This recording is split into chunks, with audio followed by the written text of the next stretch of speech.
This is Rakesh Saini RSN sir. बेटा आपका heat का वन पोर्शन हीट वन जो था वो हम लोग डिस्कस कर चुके थे लास्ट क्लास में। सो आज हम लोग जो वीडियो आपके सामने लेके आए हीट टू बेटा इसमें केटीजीज और थर्मोडाइनमिक्स दो चैप्टर बेसिकली आप लोग पढ़ते हैं और काफ़ी इंपॉर्टेंट चैप्टर है, लगभग हर साल क्वेश्चन पूछा जाता है। तो मान के चलें एक ना एक क्वेश्चन आपका इस साल मिलेगा और हो सकता है 2 या 3 क्वेश्चन भी इससे आ जाते हैं, तो काफ़ी इंपॉर्टेंट पोर्शन है बेटा। चलिए एक एक करके कवर करना स्टार्ट करें। बेटा पहला जो क्वेश्चन है ग्राफिकल क्वेश्चन है। हाँ एक बात मैं और क्लियर करूँ, इस चैप्टर से ग्राफिकल क्वेश्चंस काफ़ी पूछे जाते हैं, तो मैं ग्राफ वाले क्वेश्चन बहुत सारे लेके आया हूँ ताकि आपको थोड़ा सा प्रैक्टिस हो। ये बोल रहा है 2 different masses m and 3m of an ideal gas are heated separate in vessel of constant volume. बेटा इंपॉर्टेंट बात, दोनों का वॉल्यूम क्या है? कांस्टेंट है। आपने कहा सर वॉल्यूम तो कांस्टेंट है, समझ में आता है हमें। अब क्या बोला, graph for these 2 cases are shown in figure A and B. बेटा ए जो है इसमें मास m है, बी में मास 3m है, दोनों का वॉल्यूम कांस्टेंट है। अब आपसे क्या पूछा, रेशियो ऑफ स्लोप। बेटा इस ग्राफ का स्लोप अगर हम देखें तो PV equal to NRT। PV equal to mole को लिख दें बेटा mass upon molecular weight of RT। तो बेटा क्या यहाँ से मैं P/T इक्वल टू लिख दूँ MRT upon MW into volume. ये मुझे समझ में आ गया बेटा। अब देखिएगा बेटा, क्या P/T को स्लोप बोले? आप बोलेंगे हाँ सर स्लोप तो यही होगा। स्लोप का फॉर्मूला ये हो गया। अब स्लोप किस पे डिपेंड करेगा?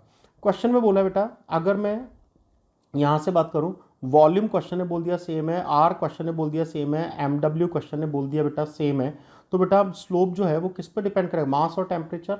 अगर मैं एक लाइन ऐसे खींच दूँ या स्लोप P/T तो बेटा इधर आ ही चुका है, तो स्लोप सीधा सीधा किस पे डिपेंड किया? m पर। अब बेटा जो m का रेशियो होगा वही स्लोप का रेशियो होगा, तो बेटा ratio of slope of curve B/A पूछा है, तो बेटा B का मास 3m, A का मास m, तो आंसर आएगा 3:1। 3:1 आपका आंसर आ जाएगा, फर्स्ट आंसर, राइट बेटा। चलिए अगले क्वेश्चन पे आते हैं। 1 mole of an gas expand obeying the relation of P proportional V। बेटा यहाँ पे P/V कांस्टेंट है, यानी P प्रोपोर्शनल टू V बोल सकते हैं। P/V कांस्टेंट का मतलब P प्रोपोर्शनल V, ऐसा कंडीशन क्वेश्चन में डाल दिया हमें। अब आपसे पूछ रहा है maximum temperature of this process. वैसे इसका आंसर बहुत सारे बच्चे याद भी रख के चलते हैं, पर मैं एक बार कॉन्सेप्ट इसका समझाऊं। बेटा ये जो लाइन है स्ट्रेट लाइन है, तो अगर मैं इसका इक्वेशन बोलूँ तो आप बोलोगे स्ट्रेट लाइन का इक्वेशन तो sir y equal to mx+c होता है। y एक्सिस पे P है, ठीक है, स्लोप नेगेटिव है बेटा, तो -mv+c ऐसा लिख सकते हैं। ये मुझे P और V में रिलेशन मिला। मुझे टेम्परेचर के बारे में पूछा, आखिर मुझे पता तो लगे टेम्परेचर कैसे चेंज हो रहा है। तो बेटा मैं क्या लिखूंगा टेम्परेचर की वैल्यू? बेटा PV इक्वल टू NRT से। बेटा P की जगह मैं लिख देता हूँ, सॉरी P की जगह लिख दे हम -mv+c, V की जगह V इक्वल टू NRT। तो यहाँ से बेटा वैल्यू मिल गया CV -mv² equal to NRT। तो T का वैल्यू कितना हुआ? CV/NR -mv²/NR। ये बेटा टेम्परेचर और वॉल्यूम में रिलेशन मिलेगा। और इसका जो ग्राफ होता है ना, ये इक्वेशन होती है मैथ्स की y equal to AX - BX²। Physics में 2-3 जगह यूज होती है। S equal to UT + ½ AT² में, अगर बॉडी ऊपर की तरफ थ्रो कर रहा है तो, और ऐसे 2-3 जगह यूज होती है बेटा इक्वेशन, राइट। अब इस इक्वेशन को अगर ध्यान से देखें तो इस इक्वेशन का ग्राफ ऐसा बनता है। इसका मतलब बेटा y एक्सिस पे जो भी वैल्यू है ना वो लगातार ऐसे बढ़ती है। प्रोजेक्टाइल में भी ये इक्वेशन बनती है। इसका बेटा y की वैल्यू पहले बढ़ेगी फिर घटेगी, मैक्सिमम कहाँ पे होगी? मिड पॉइंट पे। तो आप बोलेंगे यहाँ y एक्सिस की जगह t है, तो टेम्परेचर पहले बढ़ेगा फिर टेम्परेचर घटेगा, और टेम्परेचर मैक्सिमम कहाँ पर होगा? आप बोलोगे सर मिड पॉइंट पे होगा। तो बेटा इसका मिड पॉइंट आ गया ये वाला। तो मिड पॉइंट पे देखो प्रेशर कितना होगा? P0 और P0/2। तो P0 और P0/2 का मिड पॉइंट हो गया P0/4। और वॉल्यूम बेटा V0 और 2V0, और V0 और 2V0 का वॉल्यूम हो गया 3V0। तो बेटा हमारा जो इक्वेशन होता है ना PV equal to NRT, P की जगह P0/4, V की जगह 3V0/2। P0/4 क्यों?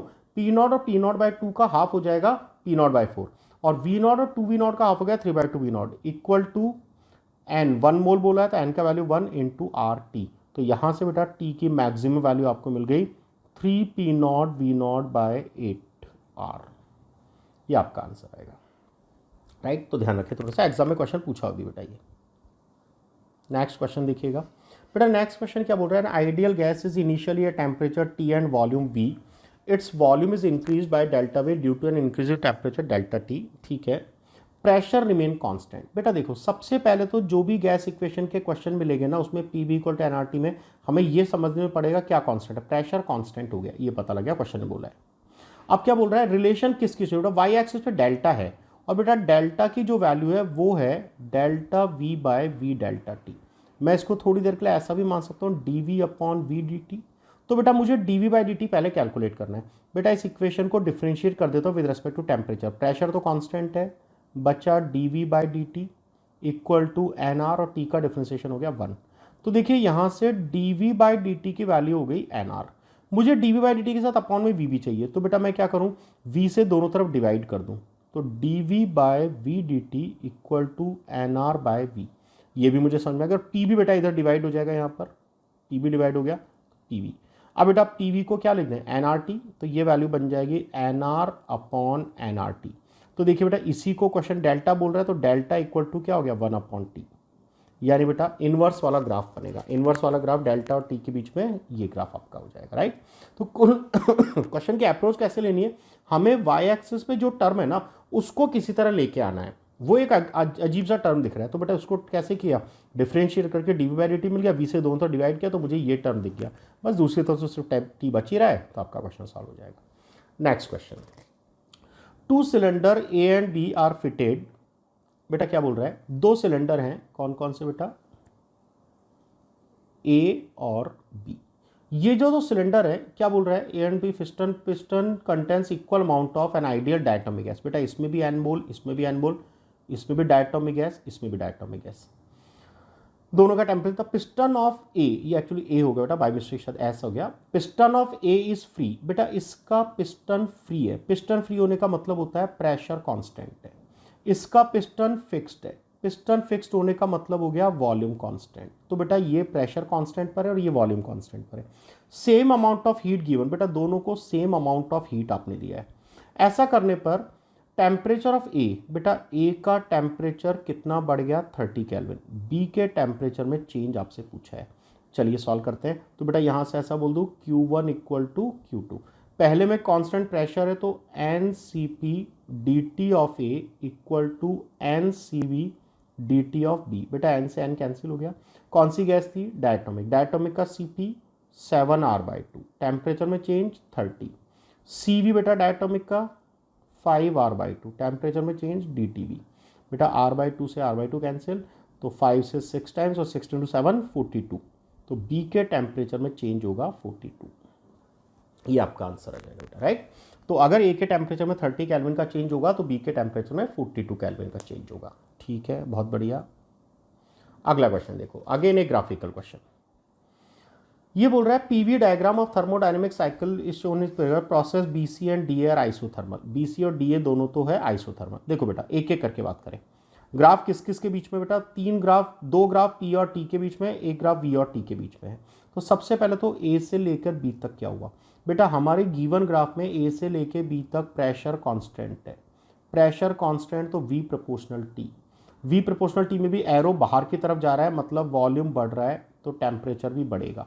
यानी बेटा ए से भी मुझे वो ग्राफ चूज करना है जिसमें प्रेशर कांस्टेंट होता है और वॉल्यूम और टेम्परेचर बढ़े। देखो बेटा फर्स्ट वाले में प्रेशर कांस्टेंट है, टेम्परेचर बढ़ रहा है, सेकंड वाले में प्रेशर, मतलब बी वाले में प्रेशर कांस्टेंट है, टेम्परेचर बढ़ रहा है, सी वाले में ए से बी में बेटा वी प्रोपोर्शनल टी है, ये वाला ग्राफ वी प्रोपोर्शनल टी का है, लेकिन एरो अंदर आ रहा है तो वॉल्यूम और टेम्परेचर के डिक्रीज करने की बात कर रहा है। हमारे अकॉर्डिंग वॉल्यूम और टेम्परेचर बढ़ेंगे, तो इसको तो हटा दें, ये नहीं हो सकता।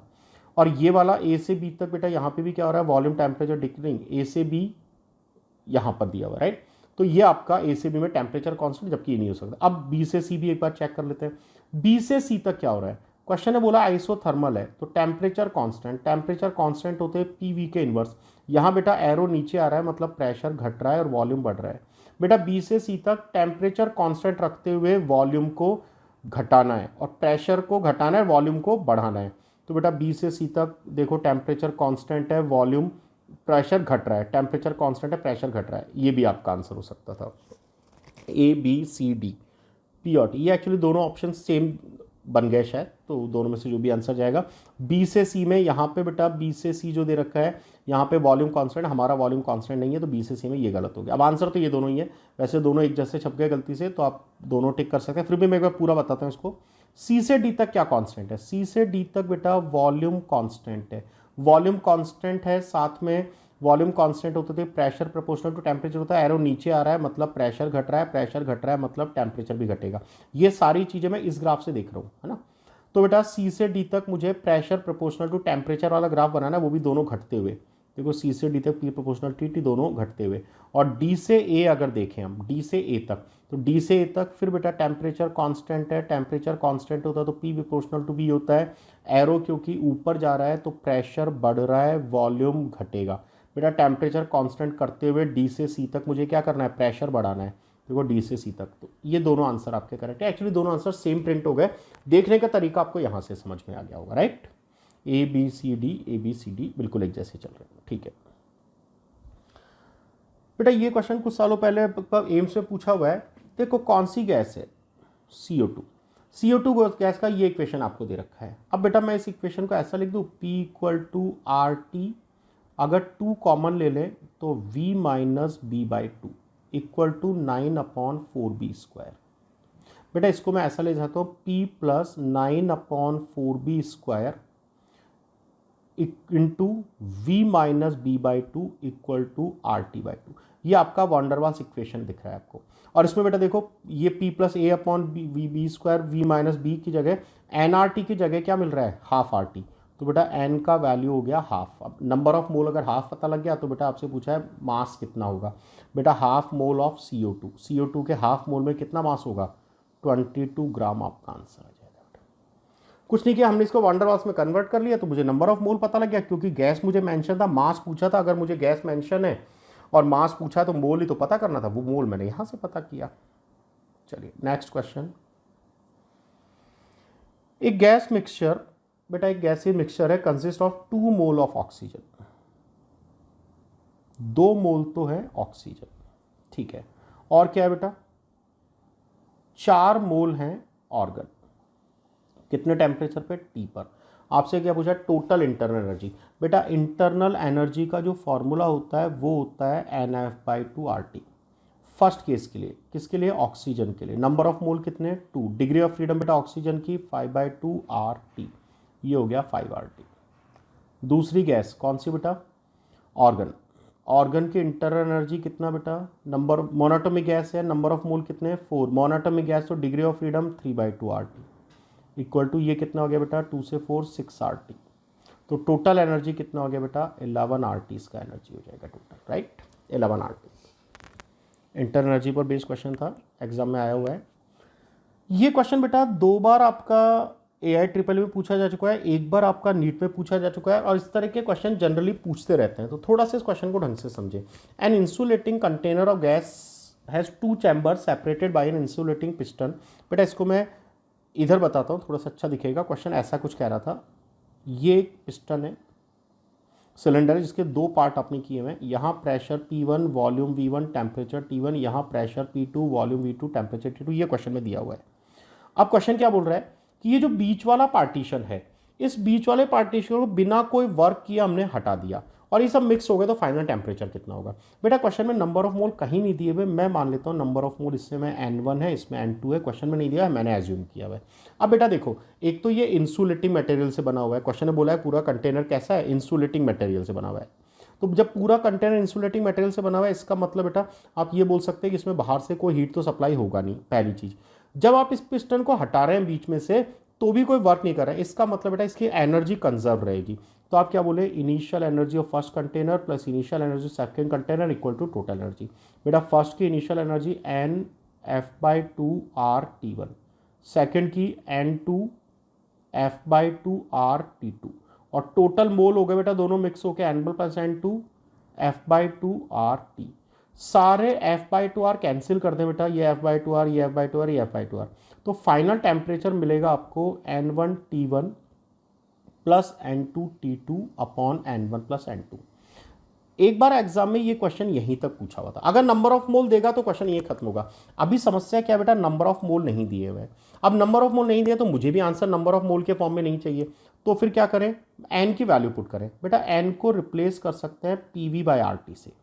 अब N1 की वैल्यू क्या लिखेंगे, N1 पहली गैस, पहले चैम्बर की गैस, तो इसको लिखेंगे P1 V1 R T1 into में T1 चल रहा है। N2 को क्या लिखेंगे बेटा, T2 V2 R T2 into T2 upon N1 को क्या लिखें, P1 V1 R T1 plus P2 V2 R T2। भाई सारे देखो ये T1 T1 T2 T2 cancel, सारे R भी कैंसिल, ऊपर सिर्फ क्या बचा, ऊपर बचा P1 V1 plus P2 V2 upon नीचे क्या बचा बेटा, P1 V1 bye T1 T2 V2 bye T2। अगर एलसीएम T1 T2 लेने तो वो T1 T2 ऊपर आ जाएगा, तो T1 T2 ऊपर आ जाएगा, P1 V1 plus P2 V2 upon में क्या बचेगा, P1 V1 T2 plus P2 V2 T1। ये आपका आंसर आएगा बेटा, राइट। तो ये आपका क्वेश्चन में आंसर दिया हुआ है। अब इसमें एक चीज और मैं एडिशनल फॉर्म में आपको बताना चाहूंगा ताकि आपका थोड़ा सा फायदा और ज्यादा हो बेटा, इस क्वेश्चन को लेकर समझो। अगर इस क्वेश्चन में से ऐसा क्वेश्चन बोल दिया जाए कि यार एक चैम्बर वैक्यूम है, एक चैम्बर तो क्या है बेटा, वैक्यूम, और जो भी गैस है यहां पर, अब अगर पार्टीशन हटाए तो क्या होगा बेटा, अगर कोई चैम्बर वैक्यूम है इसका मतलब क्या होता है, वैक्यूम का मतलब प्रेशर जीरो, वैक्यूम का मतलब नंबर ऑफ मोल जीरो। अगर कहीं पर गैस वैक्यूम है, गैस के लिए बात करो, गैस में अगर पार्टिकल्स होंगे तो वो कोलाइड करेंगे, कोलाइड करेंगे तो प्रेशर भी लगाएंगे, प्रेशर नहीं है मतलब वैक्यूम है, मतलब उसमें पार्टिकल्स भी नहीं है। तो बेटा क्या करो, इसी क्वेश्चन में अगर एक साइड वैक्यूम होता तो अगर इस वाले फॉर्मूला से देखें तो N2 को जीरो पुट कर दो, जैसे N2 को जीरो पुट करेंगे बेटा ये टर्म और ये टर्म तो जीरो हो गया, N1 से N1 कैंसिल, तो देखो आपका फाइनल टेम्परेचर T1 के बराबर आ जाएगा। इसका मतलब टेम्परेचर में कोई चेंज नहीं होगा इसमें। अगर इस वाले फॉर्मूला से देखें तो बेटा P2 को जीरो कर दे, एक साइड प्रेशर जीरो को हो गया, P2 जीरो करो, यहाँ P2 जीरो किया तो ये टर्म जीरो हो गया, यहाँ P2 जीरो किया तो ये टर्म जीरो हो गया, बचा P1 V1 T1 T2 upon P1 V1 T2, P1 V1 T2 cancel, यहाँ से भी T1 ही आएगा। इसका मतलब ऐसा कोई भी फॉर्मूला जिसमें आपके दोनों साइड प्रेशर था, अगर वहां पर वैक्यूम हो जाए तो बेटा उस साइड के प्रेशर को जीरो करके भी आप सॉल्व कर सकते हैं। इससे आपको पता लगा टेम्परेचर में कोई चेंज नहीं होगा, और टेम्परेचर में चेंज नहीं होगा तो इंटर एनर्जी में कोई चेंज नहीं होगा। साथ में आप सिस्टम को हीट भी सप्लाई नहीं कर रहे तो डी क्यू भी जीरो, और D Q zero D you zero, तो आपको पता होगा डी डब्ल्यू भी जीरो होगा, और इसीलिए इसको बोलते हैं फ्री एक्सपांशन। तो फ्री एक्सपांशन क्या होता है, किसी भी गैस का वैक्यूम में एक्सपांड होना। अगर कोई गैस वैक्यूम में एक्सपांड होती है तो न तो उसका टेम्परेचर चेंज होता है, ना उसका वॉल्यूम चेंज होता है, मतलब वॉल्यूम चेंज होता है लेकिन उस वॉल्यूम चेंज के लिए वर्क नहीं करना पड़ता, और डी क्यू भी जीरो होता है, राइट। चलिए आगे बढ़ते हैं,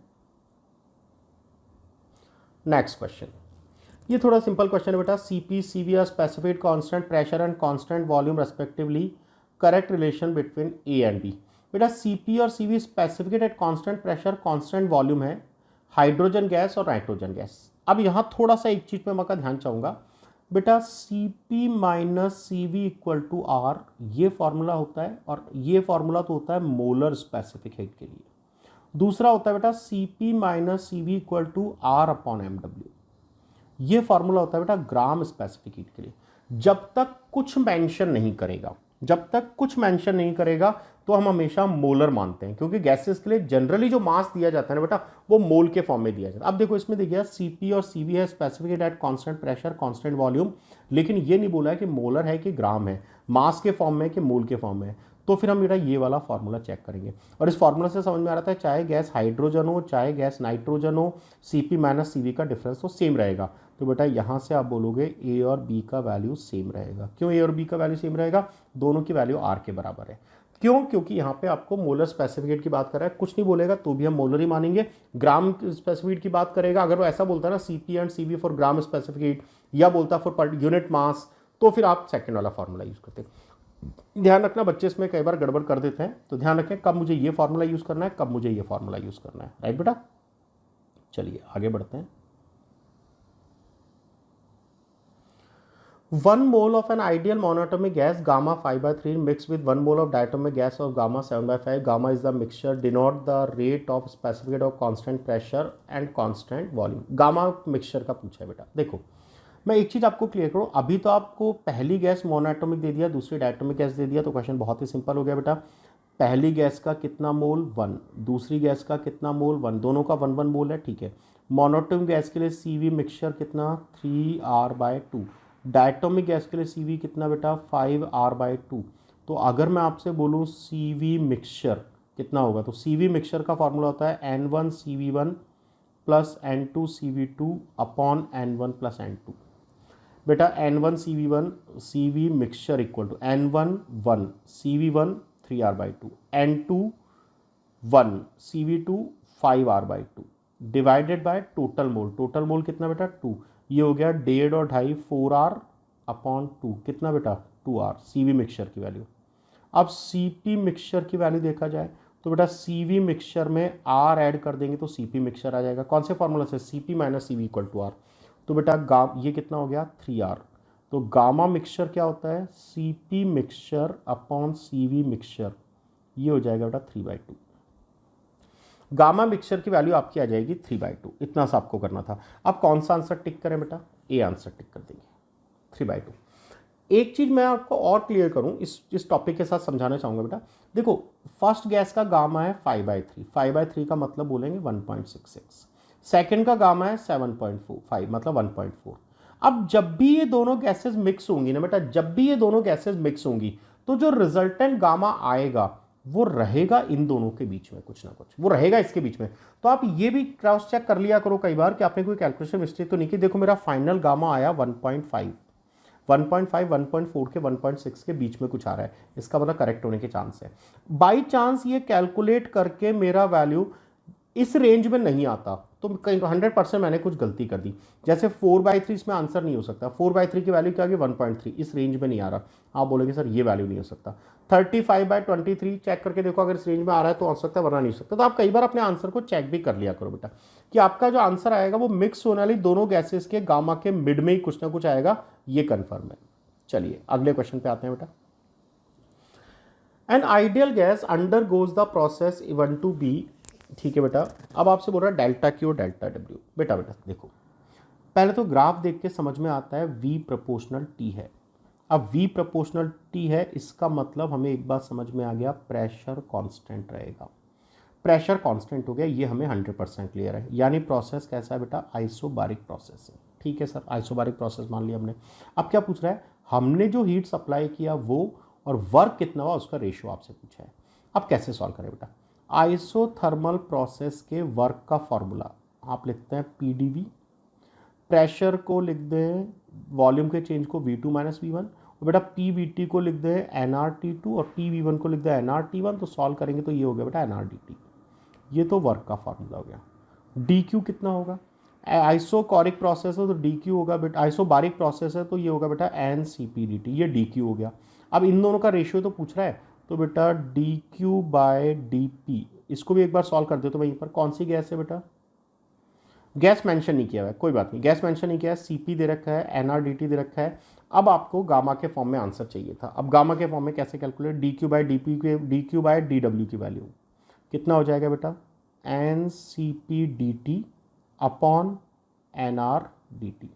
अब गामा कैसे कैलकुलेट करें, गामा कैसे कैलकुलेट करें वो समझने की कोशिश करते हैं हम।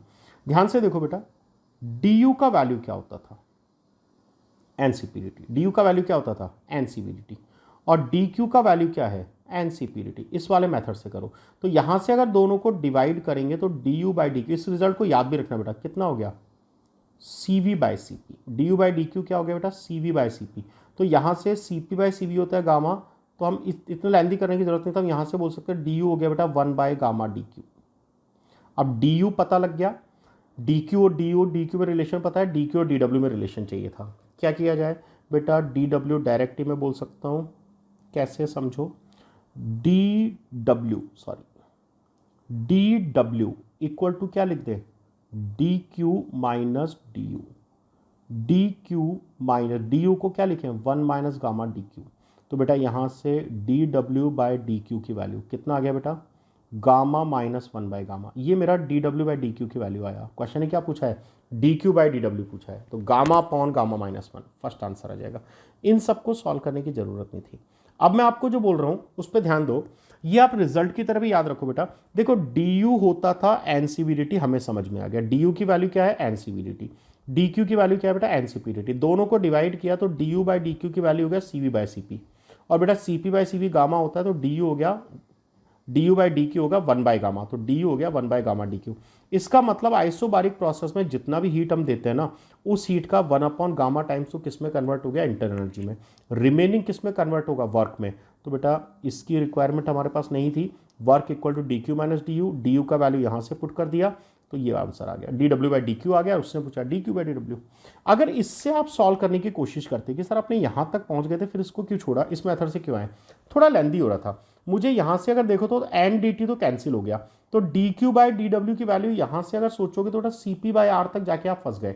अब या तो आप क्या करो, सी पी और सी वी इन सबको सॉल्व करके देखो। देखो ये भी हो सकता था, कैसे होता, C P by C V होता है gamma, C P by C V क्या होता है बेटा, गामा। तो सी पी को क्या लिख दे, gamma c v upon R, और सी वी की वैल्यू क्या होती है, आर अपॉन 1 माइनस गामा। तो गामा सी वी की value R upon 1 minus gamma, तो इससे भी आंसर वो आता, लेकिन थोड़ा लेंथी है, जो मेथड आपको समझ में आए। राइट बेटा, चलिए आगे बढ़ते हैं।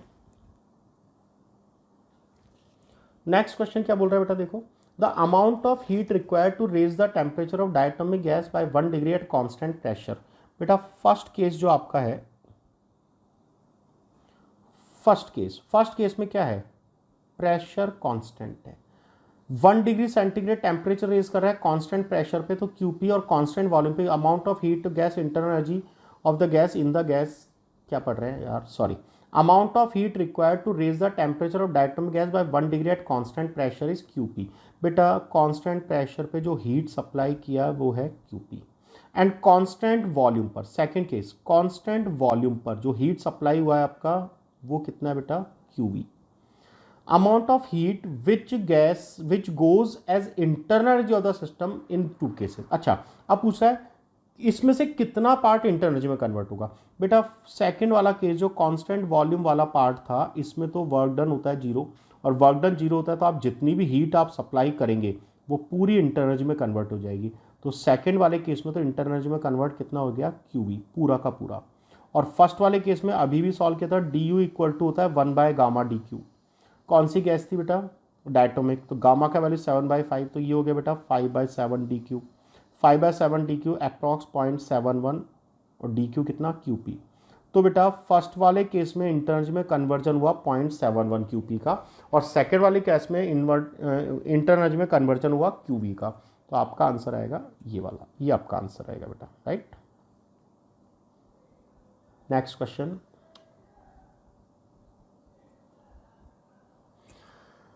बेटा 4 कर्व आपको दे रखे हैं ए बी सी डी, जो इस तरह से ड्रॉ किया हुआ है। आपसे पूछा है कौन से कर्व आपके आइसोथर्मल या एडियाबैटिक हो सकते हैं। देखो ये तो हमें समझ में आता है बेटा, ए और बी में से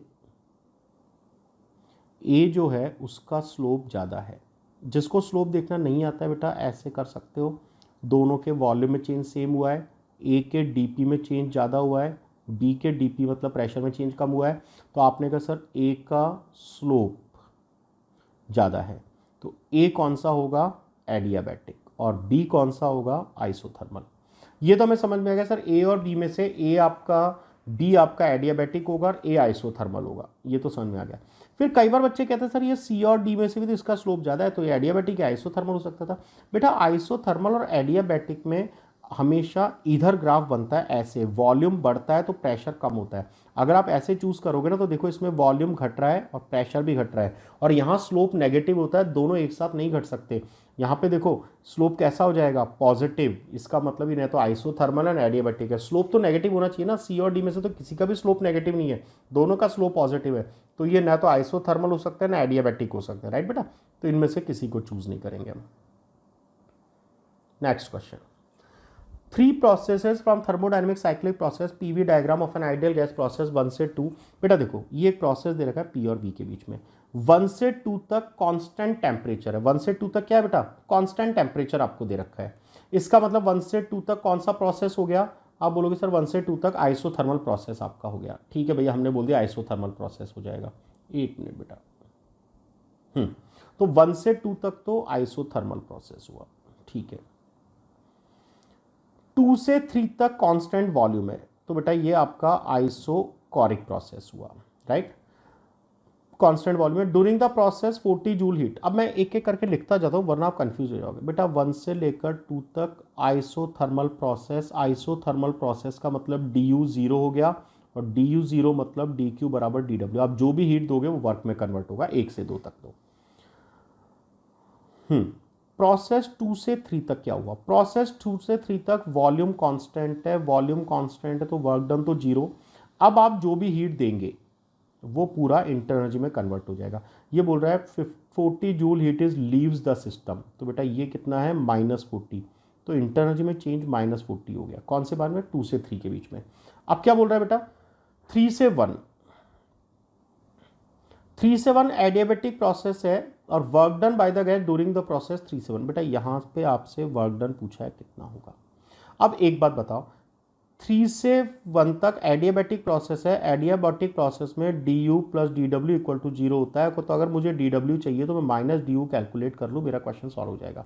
बेटा जब भी कोई साइक्लिक प्रोसेस होता है तो बेटा आप बोलेंगे पूरे साइकिल में टोटल इंटरनल एनर्जी में चेंज जीरो होना चाहिए था।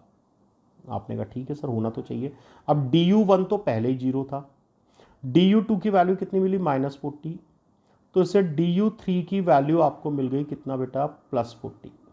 आपने कहा सर थर्ड वाले पार्ट में इंटरनल में चेंज 40 जूल का हुआ, और बेटा इंटरनल में चेंज 40 जूल का हुआ तो वर्क डन कितना होगा? -40 जूल होगा। -40 जूल टिक करेंगे। और वैसे भी नेगेटिव आना चाहिए था वर्क डन। क्यों नेगेटिव आना चाहिए था बेटा? वर्क डन नेगेटिव आने का रीजन क्या है? वॉल्यूम डिक्रीज हो रहा है, देखो 3 से 1 तक, और अगर वॉल्यूम डिक्रीज होगा तो वर्क डन नेगेटिव आना ही चाहिए। तो ये तो कंफर्म है कि अगर आंसर आप क्रॉस चेक करें ना तो ये दोनों तो होने के चांस ही नहीं है, क्योंकि पॉजिटिव वर्क तो होगा ही नहीं ना बेटा इसमें। तो ये भी थोड़ा सा ध्यान रखना है, कभी कभी ऐसे भी चेक कर सकते हैं। सपोज आप अक्कड़ बक्कड़ कर रहे हो तो 2 पे करो, ए और बी पर, सब पर अक्कड़ बक्कड़ मत करो। Next question, in cyclic process of 1 mole of एनालिक गैस शोन इन फिगर, एक मिनट बेटा, in cyclic process 1 mole of एनालिक gas is shown in figure in the VT gram. बेटा वी और टी में ग्राफ है, work done A B B C और C D के लिए पूछा है। बेटा देखो ए से लेके बी तक, ए से लेके बी तक क्या कांस्टेंट है? प्रेशर कांस्टेंट, वॉल्यूम कांस्टेंट है, वॉल्यूम कांस्टेंट। तो आप बोलोगे सर इसमें तो वर्क हुआ ही नहीं, ठीक है। बी से लेके सी तक, बी से लेके सी तक क्या कांस्टेंट है? टेम्परेचर कांस्टेंट है। टेम्परेचर कांस्टेंट होता है तो वर्क डन का फॉर्मूला होता है बेटा nRT/ln/V2/V1। नंबर ऑफ मोल कितना दिया बेटा? 1, तो n का वैल्यू तो 1 हो गया। r टेम्परेचर कितना है बी से सी तक? T2 ln, बेटा ए से बी पर जाने में वॉल्यूम V1 से V2 चेंज हुआ तो V2/V1। ये आपका वर्क हुआ बी से सी में। और सी से लेकर ए तक, सी से लेकर ए तक क्या कांस्टेंट बेटा? प्रेशर कांस्टेंट है। क्यों? V प्रोपोर्शनल टू T हो रहा है। अब प्रेशर अगर कांस्टेंट है तो बेटा वर्क डन का फॉर्मूला क्या होता है? nRDT। तो ये बोलेंगे बेटा nR final temperature, T1 initial, T2। तो थर्ड पार्ट में इतना वर्क, सेकंड पार्ट में इतना वर्क और फर्स्ट पार्ट में 0 वर्क। तो 0 RT2 ln V2/V1 और RT1 - T2, सी आंसर आ जाएगा बेटा। एक एक पार्ट को पहचाना। देखो थर्मोडायनेमिक्स में जब भी क्वेश्चन आएगा ना तो इंपॉर्टेंट बात इस चीज की होती है बेटा कि हम ये पहचाने कि प्रोसेस कौन सा है। ग्राफ से एक बार प्रोसेस समझ में आ गया तो फिर अपने आप सारे क्वेश्चंस कर लोगे। N ideal gas is taken the cycle ABCA। बेटा एक साइक्लिक प्रोसेस दिया हुआ है ABCA, पूरा एक कंप्लीट साइकिल है ABCA, ठीक है। If the net heat supplied to the gas in the cycle, बेटा इस पूरे प्रोसेस का टोटल हीट सप्लाई हुआ है 5 जूल। आपने कहा ठीक है सर, हीट सप्लाई हमने कर दिया 5 जूल। अब क्या वाला work done by the gas in process CA। बेटा देखो ध्यान देना, इसमें यहाँ पर वॉल्यूम दिया हुआ है, यहाँ प्रेशर, जनरली इधर प्रेशर इधर वॉल्यूम होता है, उल्टा दिया है, तो ये भी ध्यान रखें बेटा। ए से लेकर बी तक अगर मैं आपसे पूछूं वर्क कितना हुआ तो ए से लेकर बी तक वर्क का मतलब ये वाला एरिया, ये पूरा एरिया, और ये एरिया कितना हो गया बेटा? 10 × 1 मतलब 10। ए से लेके बी तक, बी से लेके सी तक वर्क कितना होगा बेटा? 0। क्यों? वॉल्यूम कांस्टेंट है। और सी से लेकर ए तक वर्क मुझसे पूछ लिया, सी से लेकर ए तक वर्क मुझसे पूछ लिया। अब बेटा आपको क्या करना है? पूरा एक साइक्लिक प्रोसेस था तो डी यू तो हो गया 0, डी यू 0 तो डी क्यू इक्वल टू हो गया डी डब्ल्यू। डी क्यू कितना है बेटा? 5 जूल। और डी डब्ल्यू के 3 पार्ट थे, D W A B, D W B C और डी डब्ल्यू सी ए। बेटा 5 इक्वल टू ए बी में तो वर्क डन कितना है? 10, बी सी में वर्क डन कितना है? 0, और सी ए में वर्क डन पूछा था बेटा, तो सी ए में वर्क डन यहाँ से कैलकुलेट करेंगे तो डब्ल्यू सी ए कितना आएगा? -5, 5 - 10 -5 जूल आपका आंसर आएगा। बस ध्यान रखना, इसमें जो बच्चे गलती करते हैं ना कई बार, वो बच्चे क्या करते हैं कि सर ये वाला एरिया निकाल लेते हैं। बेटा वॉल्यूम इधर था तो ये एरिया निकालोगे, राइट, और डायरेक्ट एरिया भी नहीं मिल सकता क्योंकि आपका ये वाला पॉइंट नहीं दिया हुआ, तो इस वाले मेथड से आपको जाना पड़ेगा। नेक्स्ट क्वेश्चन, पीटी ग्राफ दिया बेटा, cyclic process, select correct statement. बेटा देखो, during process C D work done, बेटा सी से डी, पहला ऑप्शन सी से डी कहाँ पर है, ये बेटा सी से लेके डी तक प्रोसेस कैसा है, आइसोथर्मल। आइसोथर्मल का डी यू क्या होता है, ज़ीरो, और एरो नीचे आ रहा है, एरो नीचे आ रहा है मतलब प्रेशर घट रहा है, प्रेशर घट रहा है तो वॉल्यूम बढ़ेगा, और वॉल्यूम बढ़ेगा तो वर्क डन पॉजिटिव होगा। यहाँ बोल रहा है वर्क डन नेगेटिव है, गलत स्टेटमेंट हो गया है। तो during process A B work done by the gas is positive. बेटा ए से लेकर बी, ए से लेके बी तक, फिर टेम्परेचर कांस्टेंट है, टेम्परेचर कांस्टेंट है, प्रेशर बढ़ रहा है, टेम्परेचर कांस्टेंट है, प्रेशर बढ़ रहा है तो वॉल्यूम घटेगा, वॉल्यूम घटेगा तो वर्क डन नेगेटिव होगा। ये बोल रहा है पॉजिटिव है, ये भी गलत है। बी से सी इंटरजी ऑफ सिस्टम इंक्रीजेस। बेटा बी से लेके सी तक प्रेशर प्रोपोर्शनल टेम्परेचर है और टेम्परेचर की वैल्यू बढ़ रही है, इसका मतलब इंटरनल एनर्जी बढ़ेगी। सी सही आंसर। डी सी भी, ऑप्शन डी भी चेक करते हैं, during process B C internal decreases. बेटा ये तो अपने आप ही गलत हो गया क्योंकि बी और सी ऊपर ही देखा, इंटरनल बढ़ेगी तो डेफिनेटली डिक्रीज नहीं होगी। तो आंसर क्या टिक कर देंगे आप, बी, ये भी आपका रॉन्ग हो गया। चलिए नेक्स्ट क्वेश्चन, 18th क्वेश्चन देखा जाए बेटा। 18th क्या बोलता है, a monatomic ideal gas initially temperature T1 is enclose in a cylinder fitted with a frictionless piston. ठीक है, the gas is allowed to expand adiabatically to temperature T1। बेटा adiabatic process है, पहली बात तो क्लियर हो गई। इनिशियल टेम्परेचर T1 है, फाइनल टेम्परेचर T2 है। इनिशियली जो लेंथ था पिस्टन का, सिलेंडर का, वो L1 था और फाइनली लेंथ कितना हो गया, L2। तो T1 बाई T2 का रेशियो पूछा है। बेटा एडियाबेटिक प्रोसेस है, देखो पिस्टन के ऊपर जाने से लेंथ में चेंज होगा, लेंथ में चेंज होने से वॉल्यूम में चेंज होगा, यानी मुझे एडियाबेटिक प्रोसेस का ये इक्वेशन यूज़ करना पड़ेगा। तो क्या लिखें बेटा, T1 V1 gamma -1 equal to T2 V2 gamma -1, right बेटा। किसका रेशियो पूछा, T1 बाई T2, तो T1 by T2 equal to V2 by V1 gamma -1। बेटा फाइनल वॉल्यूम को area into L2, initial volume को एरिया इंटू L1, और कौन सी गैस है, मोनोटोमिक गैस, तो 5/3 -1। एरिया से एरिया कैंसिल, तो ये हो जाएगा बेटा L2 बाय L1 की whole power 2/3, L2 bye L1 की होल पावर 2/3, ये आपका आंसर है। यानी टेम्परेचर लेंथ का जो रेशियो है उसके इनवर्स में 2/3 पावर के प्रोपोर्शनल होगा। तो सिंपल एक कॉन्सेप्ट था, बस आपको ये ध्यान रखना था, वॉल्यूम वाला फॉर्मुलेशन यूज करना है और एरिया तो पिस्टन का सेम रहेगा, तो वॉल्यूम को लेंथ के फॉर्म में रिप्लेस कर सकते हैं आराम से। नेक्स्ट क्वेश्चन क्या बोलता है, देखो बेटा, ये बोल रहा था pressure P of an ideal gas varies it's absolute temperature T। बेटा P और T में रिलेशन दे रखा है, मोलर हीट कैपेसिटी पूछ रहा है। बेटा ये देखो, हमने जो भी प्रोसेस पढ़े ना उसमें कोई भी P प्रोपोर्शनल टू T नहीं होता है ना, तो कहीं ना कहीं ये फिर क्या है, ये आपका है बेटा कौन सा प्रोसेस, पॉलीट्रॉपिक प्रोसेस। तो हमें बात समझ में आ गई, ये पॉलीट्रॉपिक प्रोसेस है। अब जिन बच्चों ने पॉलीट्रॉपिक पढ़ा होता है वो तो इसको कर सकते हैं, जिन्होंने नहीं पढ़ा होता है वो लग जाएंगे। मैं यहाँ थोड़ा सा बता देता हूँ, पॉलीट्रॉपिक प्रोसेस होता है बेटा कभी भी कोई रिलेशन PV/X = K के टर्म में है, लेकिन ये क्या क्या नहीं होना चाहिए, आइसोथर्मल नहीं होना चाहिए, आइसोबारिक नहीं होना चाहिए, एडियाबैटिक नहीं होना चाहिए और आइसोकोरिक नहीं। इनके अलावा कोई प्रोसेस, जैसे ये इनमें से कोई भी नहीं है, तो बेटा इस इक्वेशन को मैं इस फॉर्म में कन्वर्ट करूं तो इस इक्वेशन से वर्क अगर पूछता है तो फॉर्मूला होता है बेटा, ये आप डेरिवेशन तो यहाँ नहीं कर सकते, फॉर्मूला याद रख लेना जिन्होंने नहीं पढ़ा है। वर्क का फॉर्मूला तो ये होता है और स्पेसिफिक का फॉर्मूला होता है CVR/1 - X। अब इस क्वेश्चन में क्या पूछा है, स्पेसिफिकेट, मोलर हीट कैपेसिटी पूछा है, स्पेसिफिकेट पूछा है, मतलब बेटा मुझे क्या करना पड़ेगा, X कैलकुलेट करना पड़ेगा। अब बेटा पहले तो इस रिलेशन को इस फॉर्म में कन्वर्ट करें। बेटा हमारा रिलेशन है P proportional to T, T को क्या लिख दें, PV/NR, T को क्या लिख दें, अच्छा ये तो डायरेक्ट ही समझ में आ रहा है बेटा, इसमें तो जरूरत ही नहीं थी बेटा, P प्रोपोर्शनल टू T है तो वॉल्यूम क्या हो गया, sorry volume constant, volume constant है तो बेटा CV पूछ रहा है सिंपली, यहाँ से भी समझ में आ जाएगा बेटा, अगर यहाँ तक सॉल्व करें तो वॉल्यूम कांस्टेंट हो गया, और वॉल्यूम कांस्टेंट हो गया यानी CV की वैल्यू पूछना चाह रहा है बेटा। अब CV की वैल्यू कैसे कैलकुलेट करें, CV तो हमें पता होता है कौन सी गैस है ये,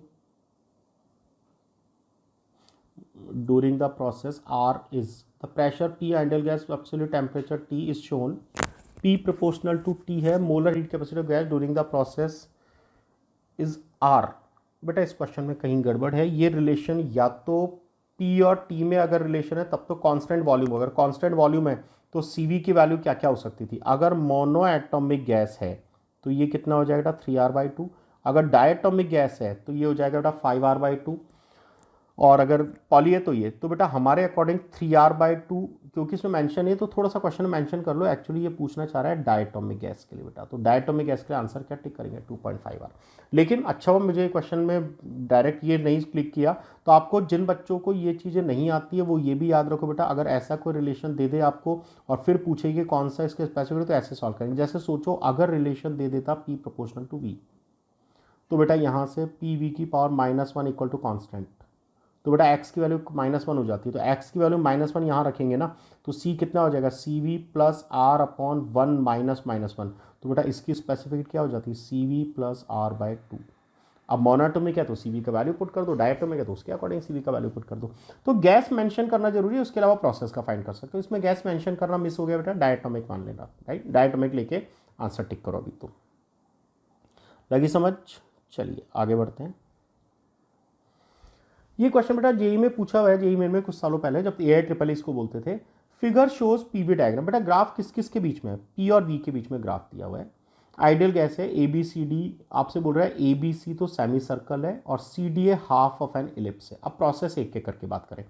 the process during the path AB is isothermal, बेटा A से लेकर B तक आइसोथर्मल ऐसा बोल रहा है, नहीं हमें पता है अगर आइसोथर्मल प्रोसेस होता है ना तो बेटा P और V में ये ग्राफ बनता है और अभी ग्राफ ये बन रहा है, सेम शेप नहीं है। आप बोलेंगे ये तो गलत हो गया। Heat flows out of the gas during the BCD, बेटा B से C पर होकर D तक जाने में सिस्टम से हीट बाहर जा रही है क्या। बेटा देखो B पर और D पर प्रेशर का वैल्यू सेम है 2, वॉल्यूम कम हो रहा है B से D पे जाने पे, तो बेटा प्रेशर अगर सेम है वॉल्यूम कम हो रहा है तो टेम्परेचर कम होगा, टेम्परेचर कम होगा तो DU नेगेटिव होगा, मतलब BCD में DU तो नेगेटिव होगा, ये तो कंफर्म है बेटा, ठीक है। अच्छा वॉल्यूम कम हो रहा है इसका मतलब DW भी नेगेटिव होगा, तो देखो DW नेगेटिव DU नेगेटिव तो DQ भी नेगेटिव होगा, और DQ नेगेटिव होने का मतलब सिस्टम से हीट बाहर जा रहा है, तो ये भी बोल रहा है heat flows out of the air during the path BCD, सही आंसर। बाकी भी चेक कर ले। Work done during the path ABC is 0, नहीं बेटा ABC में वॉल्यूम चेंज हो रहा है। कई बार बच्चे इसको 0 टिक कर देते हैं, सर इनिशियल और फाइनल वॉल्यूम तो सेम है ना। बेटा वर्क डन पाथ फंक्शन नहीं है कि इनिशियल और फाइनल पॉइंट देखोगे, पूरा वॉल्यूम देखना पड़ेगा, एरिया ही देखना पड़ेगा, तो ये भी गलत हो गया।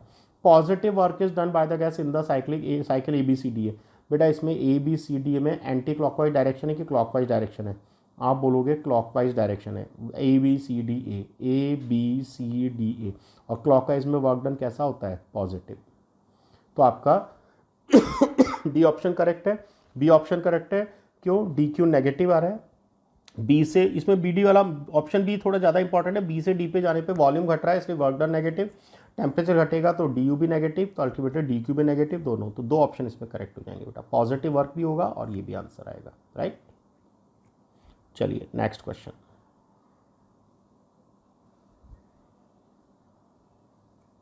नेक्स्ट क्वेश्चन क्या बोल रहा है बेटा 21, ये बोल रहा है variation of PV graph on ideal monoatomic gas during the adiabatic process. बेटा क्वेश्चन में मेंशन कर दिया प्रोसेस कौन सा है, एडियाबैटिक प्रोसेस है, आपने कहा ठीक है सर एडियाबैटिक प्रोसेस है। इसमें क्या पूछ रहा है, magnitude rate of change in pressure and volume. बेटा rate of change in pressure with volume actually DP/dV होता है, ये वैल्यू पूछना चाह रहा है। अब DP/dV का फॉर्मूला एडियाबैटिक प्रोसेस के लिए होता है -γ/P/V, माइनस साइन तो बताते हैं नेगेटिव है। अब बेटा गामा की वैल्यू कौन सी गैस है, मोनोएटॉमिक गैस, तो गामा की वैल्यू तो हो गया 5/3, और P/V की वैल्यू इस पर्टिकुलर पॉइंट पे P कितना है बेटा 3P0 और V कितना है 2V0, तो सॉल्व करेंगे तो 3 से 3 कैंसिल, 5/2 P0 V0, ये आंसर आ जाएगा बेटा, राइट। वैल्यू दे रखा है तो उसके अकॉर्डिंग आपने सॉल्व कर दिया बेटा इसको, राइट। चलिए अगला क्वेश्चन देखते हैं। 2 rigid boxes containing different ideal gases are placed. बेटा रिजिड बॉक्स होने का मतलब क्या हुआ, रिजिड बॉक्स होने का मतलब वॉल्यूम कांस्टेंट रहेगा। इसमें क्या बोल रहा है, बॉक्स ए कंटेन 1 मोल नाइट्रोजन गैस, बेटा इसमें 1 मोल नाइट्रोजन गैस है, कितने टेम्परेचर पे T0, और बॉक्स बी जो है इसमें आपका 1 मोल हीलियम गैस है, किस टेम्परेचर पे 7/3 टी नॉट, इन दोनों को मिक्स कर दिया, फाइनल टेम्परेचर पूछा है। बेटा जब रिजिड वॉल्यूम है, वॉल्यूम कांस्टेंट रहेगा, तो बेटा मैं ऐसा बोलूँगा इसके लिए हीट गिवन इक्वल टू इसके लिए heat taken, NCV1 equal to NCV2। दोनों में बेटा क्योंकि 1 मोल गैस था तो बेटा n का रोल तो हम खत्म कर दें। CV1 पहली gas nitrogen diatomic gas 5/2R। बेटा ये टेम्परेचर T नॉट था, ये टेम्परेचर 7/3 था, माइनस द फाइनल टेम्परेचर हो गया T। तो ये कम टेम्परेचर पे थी, इसका टेम्परेचर बड़ा होगा, मतलब T माइनस T नॉट। दूसरी वाली गैस मोनोएटॉमिक गैस 3R/2 और टेम्परेचर में चेंज बेटा 7/3 T नॉट माइनस T। बेटा R/2 से R/2 cancel, 5T minus 5T naught equal to 7T naught minus 3T। तो बेटा ये हो जाएगा 8T equal to 12T naught, तो T हो जाएगा बेटा 3/2 T नॉट। इंपॉर्टेंट बात थी, अगर ये कांस्टेंट वॉल्यूम की जगह कांस्टेंट प्रेशर होता तो मैं इसको सॉल्व करते time N1 CP1 DT1 equal to N2 CP2 D2 लेके सॉल्व करता बेटा, राइट। तो ये थोड़ा सा ध्यान रखना है इस चीज़ को। चलिए आगे बढ़ते हैं। एक Carnot engine having efficiency of 1/10। बेटा एफिशिएंसी दिया हुआ है ईटा इक्वल टू 1/10। आपको पता है ईटा का वैल्यू होता है T1 माइनस T2/T1, और जो बेटा वर्क फंक्शन होता है रेफ्रिजरेटर का बीटा, उसका फॉर्मूला होता है T2/T1 माइनस T2। तो बेटा यहाँ से अगर मैं इसको T2 से डिवाइड करूँ तो ये वैल्यू हो जाएगा 1/T1/T2 माइनस 1। और बेटा यहाँ से अगर इसको सॉल्व करें तो ये हो गया 1 माइनस T2/T1। तो मुझे एक बात समझ में आती है बेटा, अगर बीटा और ईटा में रिलेशन कैलकुलेट करें फ्रिज का वर्क फंक्शन और इंजन की एफिशिएंसी में, तो बेटा यहाँ से देखो 1 माइनस T2/T1, ये आपका बेटा 1 माइनस T1/T2, हाँ 1 माइनस T2/T1। इसको अगर सॉल्व करें तो जो बीटा का रिलेशन आता है ना, वो आता है 1 माइनस ईटा/ईटा। तो 1 माइनस ईटा की वैल्यू कितनी है बेटा 1/10 अपॉन 1/10। तो ये सॉल्व करके वैल्यू बेटा आपको मिलती है 10 माइनस 1 9/10 मतलब 9। मुझे बीटा पता लग गया 9। अब बीटा का जो वैल्यू होता है वो होता है बेटा किसी भी रेफ्रिजरेटर में जो बीटा होता है वर्क फंक्शन, वो क्या होता है कितना हीट आप रिमूव कर रहे हैं और उसके लिए कितना वर्क करना पड़ रहा है, ये रिलेशन आपका आता है। तो बेटा बीटा का वैल्यू कितना हुआ 9, QL पूछा था कितना हीट रिमूव करेगा लो टेम्परेचर से, और वर्क डन कितना कर रहे हैं 10 जूल। तो QL का वैल्यू कितना होगा 90 जूल, ये आपका आंसर आ जाएगा। यानी आप लो टेम्परेचर से कितना हीट रिमूव करेंगे बेटा 90 जूल रिमूव करेंगे, उसके लिए 10 जूल वर्क करेंगे। और आपसे ये पूछा जाता है ना हाई टेम्परेचर को कितना हीट सप्लाई करेंगे, तो बेटा हाई टेम्परेचर को आप कितना देंगे, देखो लो टेम्परेचर से 90 निकाला, इसके लिए वर्क किया 10 जूल, तो हाई टेम्परेचर को मिलेगा 100 जूल। तो अगर इसी क्वेश्चन में पूछा जाता है कि हाई टेम्परेचर को कितना हीट मिलेगा तो 100 जूल आंसर टिक करते हैं आप, राइट। चलिए next question. If for the hydrogen gas Cp minus Cv equal to m, for nitrogen gas Cp minus Cv equal to n, where Cp Cv refer the specific per unit mass। देखो बेटा थोड़ी देर पहले मैंने question आपको कराया था, उसमें आपको बोला था उसमें यूनिट मास या पर यूनिट पर ग्राम बोल दे तब तो आप कौन सा फार्मूला यूज़ करेंगे। मैं याद दिलाता हूँ, थोड़ी देर पहले मैं आपको बोला था दो फार्मूला होते हैं, एक तो Cp minus Cv equal to R होता है, और दूसरा क्या होता है बेटा Cp minus Cv equal to R/mw। ये कब यूज़ करना है मोल के फॉर्म में, और ये कब यूज़ करना है ग्राम के फॉर्म में। बेटा यहाँ पर यूनिट मास बोल दिया तो ग्राम के फॉर्म में यूज़ करूँगा। तो बेटा अगर मैं बात करूँ पहला हाइड्रोजन, हाइड्रोजन के लिए वैल्यू दे रखा है m, हमारे अकॉर्डिंग वैल्यू होना चाहिए R/2, MW/2 हुआ ना बेटा। दूसरा दे रखा है बेटा नाइट्रोजन, नाइट्रोजन का n दे रखा है, हमारे अकॉर्डिंग वैल्यू होना चाहिए R/28। तो अगर दोनों को डिवाइड करें तो m/n की वैल्यू कितना हो जाएगा 14। तो बेटा m इक्वल टू 14n, ये आपका 24 का आंसर आएगा डी। थोड़ा सा ध्यान रखेंगे इस चीज का ना, अगर ये मोलर के लिए था तो इक्वल आ रहा था 25। नेक्स्ट क्वेश्चन, ये बेटा वापस वही क्वेश्चन आया, थोड़ी देर पहले भी हमने इस क्वेश्चन को किया था। ऐसे V और T, बेटा V प्रोपोर्शनल टू T मतलब प्रेशर कांस्टेंट, प्रेशर कांस्टेंट मतलब आइसोबारिक प्रोसेस, और आइसोबारिक प्रोसेस में क्या बोला है बेटा इसने ratio of work done to the gas and heat absorb, बेटा dW/dQ की वैल्यू अभी भी सॉल्व किया था बेटा, dW माइनस ये होता है 1 माइनस 1 अपॉन गामा, इन दोनों का रेशियो। तो 1 माइनस कौन सी गैस है बेटा मोनोएटॉमिक गैस, तो 5/3, तो ये 3/5, तो आंसर क्या आएगा 2/5। कहाँ से आया था याद है, du का वैल्यू था 1 बाय गामा dq, तो डी डब्ल्यू हो जाएगा बेटा 1 dq माइनस डी यू, तो यहाँ से आएगा 1 minus 1 upon gamma D Q. थोड़ी देर पहले भी किया था ये क्वेश्चन।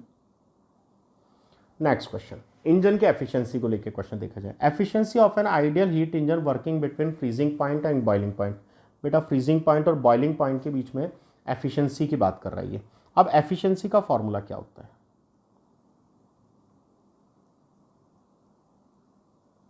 ये बेटा फॉर्मूला होता है T1 का वैल्यू। बेटा एक तो है बॉइलिंग पॉइंट, तो T1 तो हो गया 100 डिग्री सेल्सियस मतलब 373 केल्विन, और T2 freezing point 0 degree Celsius मतलब 273। तो बेटा T1 माइनस T2 तो हो गया 100, T1 हो गया 373 इंटू 100। इसको सॉल्व करके आपका आंसर आता है लगभग 26%। ये आपका आ जाएगा बेटा आंसर, राइट। सिंपल फॉर्मूला था, कैलकुलेटिव, एग्जाम में आया हुआ है क्वेश्चन। 27 अच्छा क्वेश्चन है। 1 mole of A diatomic gas undergoes a cyclic process ABC। बेटा देखो एक साइक्लिक प्रोसेस दी है ABC, प्रोसेस BC। ये जो प्रोसेस है ना ये एडियाबैटिक प्रोसेस है, ठीक है सर। बाकी हमें देख के समझ में आ रहा है बेटा। A से लेके B तक वॉल्यूम कांस्टेंट है, तो A से लेकर B तक वॉल्यूम कांस्टेंट है। वॉल्यूम कांस्टेंट है तो वर्क डन 0 हो जाएगा, और जो भी, और B से C। अब एक एक करके चेक करते हैं, सारे टेम्परेचर आपको लिख दिए। ये बोल रहा है during the change in internal energy in the process AB is -350। बेटा AB कौन सा प्रोसेस है? Volume constant. इंटरनर्जी में चेंज, चाहे प्रोसेस कोई भी हो, इंटरनर्जी में चेंज होता है NCVDT। डायटोमिक गैस है 1 मोल तो 1, डायटोमिक गैस के लिए CV 5R/2।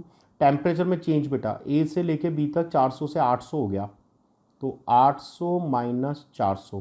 बेटा इसको सॉल्व करें तो 400 अब 200 1000 R। ये बोल रहा है 350 R, गलत हो गया। Change in internal energy in the process BC। बेटा B से लेके C तक एडियाबैटिक प्रोसेस है। इंटरनर्जी की चेंज, चाहे प्रोसेस कुछ भी, इंटरनर्जी चेंज का फॉर्मूला तो बेटा NCVDT होना था।